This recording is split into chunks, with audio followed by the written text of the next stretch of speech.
Nesse primeiro vídeo, eu vou falar com você sobre o contrato terapêutico na psicoterapia.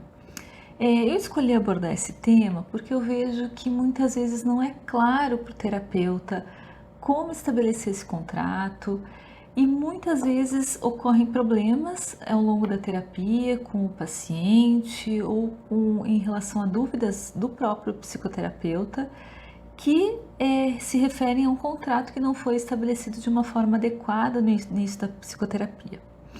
Então, o que acontece? Quando a gente começa a trabalhar com o cliente, com o paciente, a gente deve fazer um acordo com ele sobre algumas normas.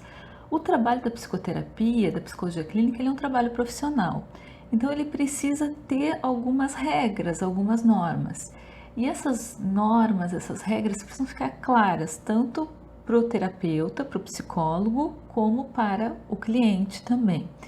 Isso precisa ficar claro logo no início da psicoterapia, né, ou dos atendimentos clínicos.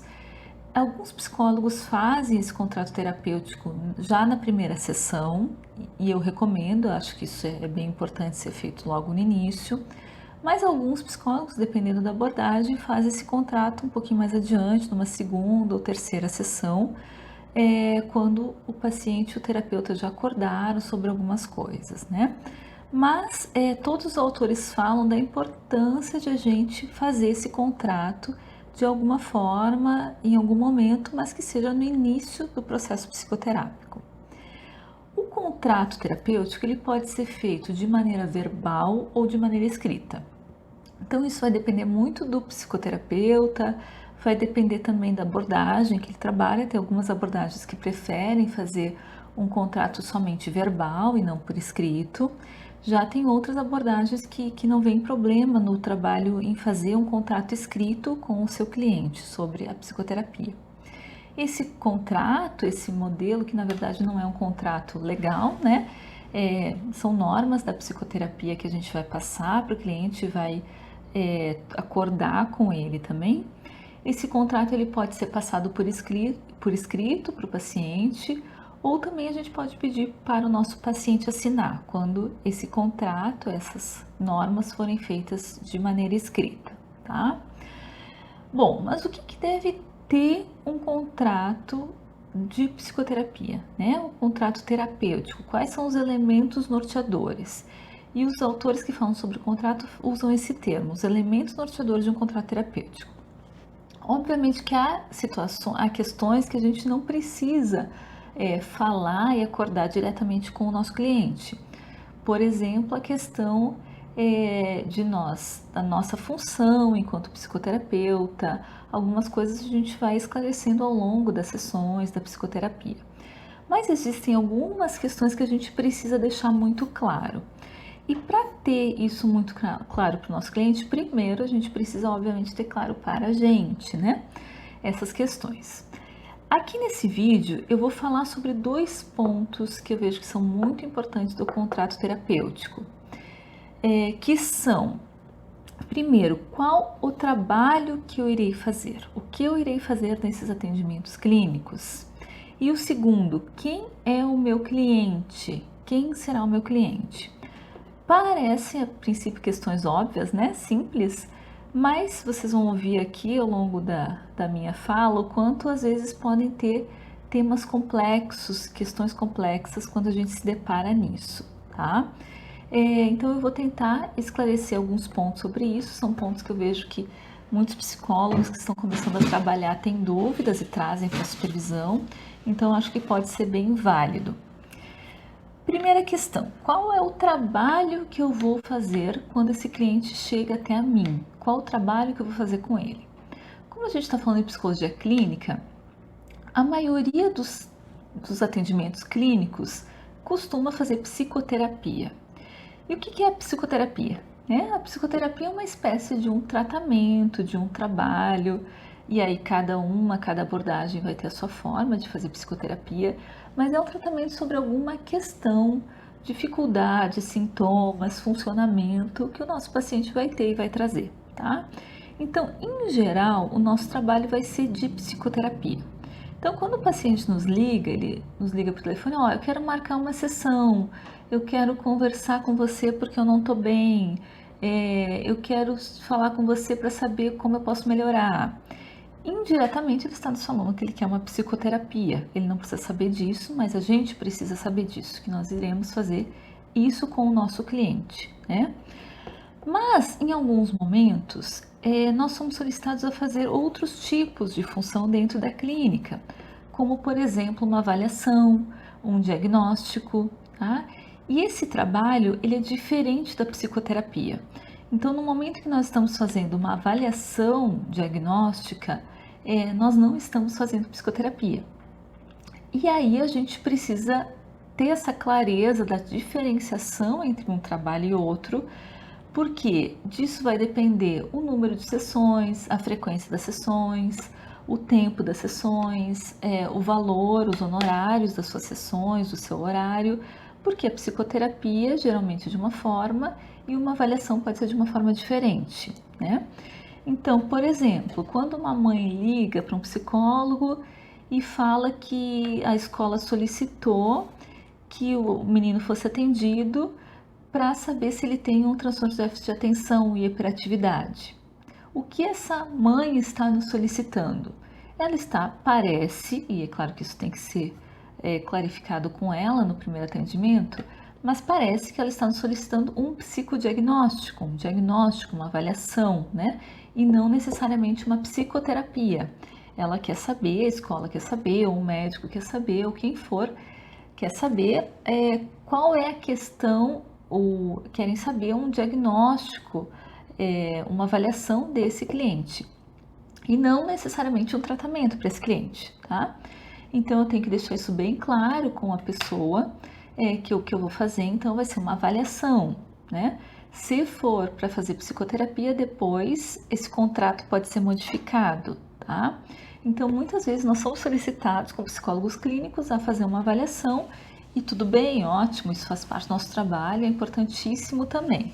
Só que aí a gente precisa ter clareza de que eu estou fazendo isso nesse momento. Porque se eu fizer intervenções psicoterápicas durante uma avaliação, isso pode influenciar a minha avaliação. Então eu preciso ter clareza do que eu estou fazendo nesse atendimento clínico, ok? Eu posso mudar o meu contrato em relação a isso? Começar fazendo psicoterapia, depois fazer diagnóstico, começar diagnóstico, depois psicoterapia? Posso, né?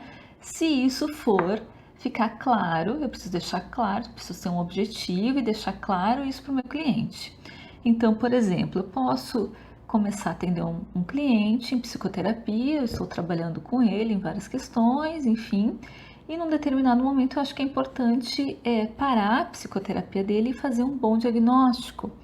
Por exemplo, se eu tiver dúvidas sobre o quadro clínico dele, quero fazer um diagnóstico diferencial, saber se ele tem uma depressão, um transtorno bipolar, enfim. E aí eu posso conversar com ele e combinar, olha, nas próximas sessões eu quero fazer um diagnóstico seu, vou aplicar um teste, ou mesmo sem teste, o diagnóstico não precisa de testes, né? Mas eu posso fazer isso, vou fazer alguns testes, então nas próximas 2, 3 sessões nós iremos fazer isso e depois nós iremos voltar para a sua psicoterapia.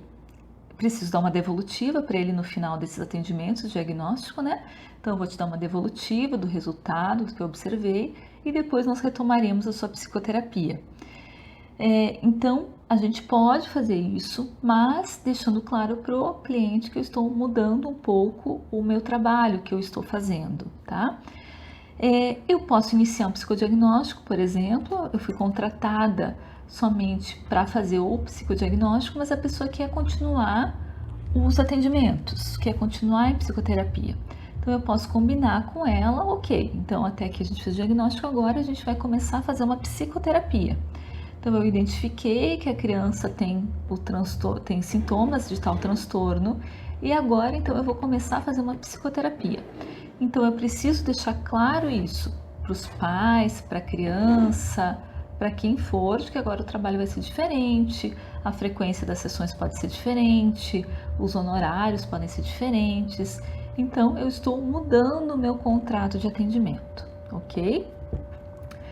E a segunda questão que eu me propus aqui a falar com vocês nesse vídeo é sobre quem é o meu cliente. A gente precisa ter clareza, novamente, né, essa palavra aí, clareza, de quem é o cliente que eu estou atendendo, de para quem eu estou trabalhando, tá? Isso pode parecer óbvio, mas nem sempre é. Isso implica em uma série de questões. Então, a demanda, desde a demanda que eu vou atender, desde a questão do sigilo, desde para quem eu vou devolver, para quem eu vou dar devolutiva, eu preciso ter claro então para isso quem é o meu cliente. Dando alguns exemplos para vocês, tá? De situações em que isso pode ficar confuso.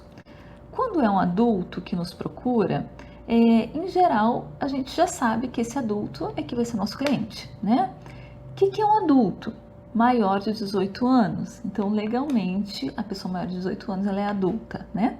Se ela está nos procurando e ela quer fazer psicoterapia para ela será o nosso cliente. Então, eu preciso fazer as combinações todas da psicoterapia com ela. Desde o contrato, desde as sessões, marcar sessões precisam ser marcadas com ela, o pagamento das sessões precisa ser combinado com ela, tá? E por que eu estou falando isso? Muitas vezes tem pessoas que acabam se envolvendo na terapia de adultos e que querem às vezes marcar sessões para a pessoa ou que querem saber informações sobre essa pessoa. E a gente tem que ver isso com muito cuidado, tá? Porque se o meu paciente é o João, que é maior de 18 anos, eu preciso explicar tudo e combinar tudo com ele, tá?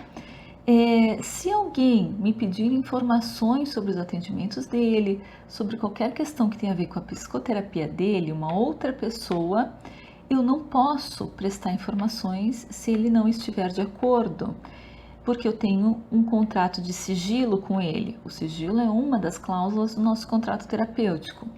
Então, se, por exemplo, a namorada dele, a esposa dele me ligar, a mãe dele me ligar e quiser saber informações sobre os atendimentos dele, eu não posso informar nada, porque ele é um adulto. Então, ele precisa me dar um consentimento. Se eu achar que é adequado, né, tecnicamente, passar alguma informação, eu preciso ter o consentimento dele, tá?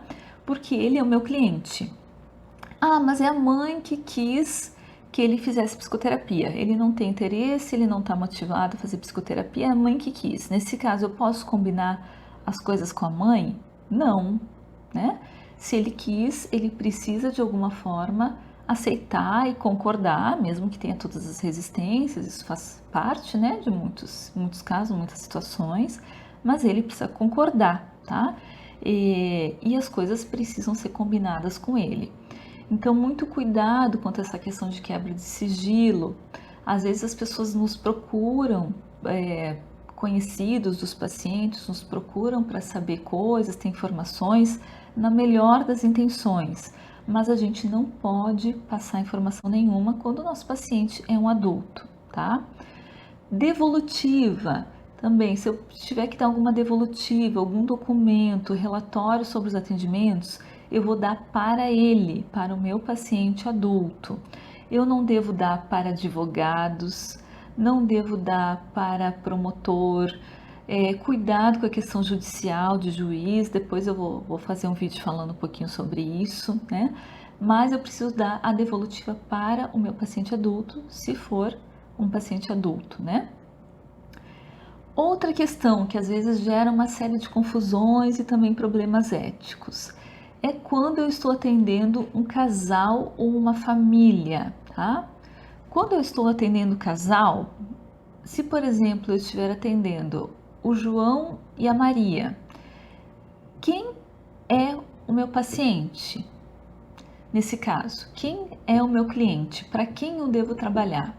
Eu devo trabalhar para o casal. Então, o meu processo de psicoterapia vai focar no casal e não no João ou na Maria. Então, como eles se relacionam, enfim, toda essa questão do funcionamento do casal e não as questões individuais deles. Então, muito cuidado com isso, porque muitas vezes os psicólogos podem realizar psicoterapias como se fossem psicoterapias individuais, atendendo o João separado, a Maria separado, os dois, e dizer que estão fazendo as duas coisas. Isso fica bastante complicado, porque fica confuso no contrato terapêutico. Afinal, o que eu estou fazendo? Eu sou terapeuta da Maria, ou eu sou terapeuta do João, ou eu sou terapeuta dos dois individualmente, o que é complexo nesse caso, porque a gente pode estar inferindo questões éticas, ou eu estou fazendo um trabalho com o casal. Porque se for com o casal, quem tem que acordar tudo vai ser o casal, e o meu objetivo vai ser o trabalho com esse casal. Então é bem importante a gente ter cuidado com isso. Da mesma forma, a psicoterapia com família também deve ter alguns desses cuidados, porque se eu estou fazendo psicoterapia com a família, é diferente de eu estar atendendo todos os membros da família como se fossem indivíduos. Eu estou olhando para essa família de uma forma sistêmica, enquanto sistema, enquanto uma relação. Então, o meu objetivo do trabalho vai ser outro, o meu cliente não vai ser o João, a Maria, o José e o Carlos. O meu cliente vai ser esta família. Então, isso muda toda a minha orientação, os meus objetivos, enfim. Então, por isso, bastante cuidado quando a gente faz isso, né, de atender a famílias e casais. E uma outra questão que é mais comum ainda é quando a gente atende crianças e adolescentes, né?